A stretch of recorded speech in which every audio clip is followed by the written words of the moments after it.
ఆహా నా రాజా ఏ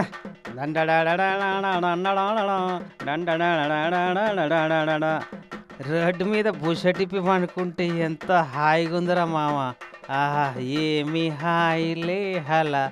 ఏయ్ ఓల్రా, నేను బెడ్ మీద పండుకుంటే డిస్టర్బ్ చేస్తున్నోళ్ళు వెళ్ళండి, నేను ఏడే పడుకుంటా. ఇంకో కోటర్ కొట్టాల్సిందే, ఇంటికి పోవాల్సిందే.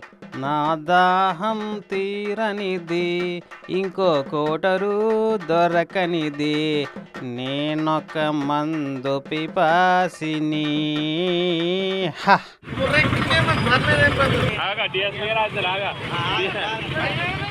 ఇవ్వలేం చెప్పినా నేను ఊకొని ఇక్కడి నుంచి కదలను. ఓర్వి నేషాలు చూసిరా, బాగా మందు కొట్టి ఊచోటిప్పి నడి రోడ్ మీద వండుకున్న ఈ మందుబాబు వేషాలు ఎట్లున్నాయో. కాలు మీద కాలు వేసుకొని నెత్తి కింద మెత్తలెక్క చెయ్యి పెట్టుకొని బొద్దుగా అన్నాడు దూర.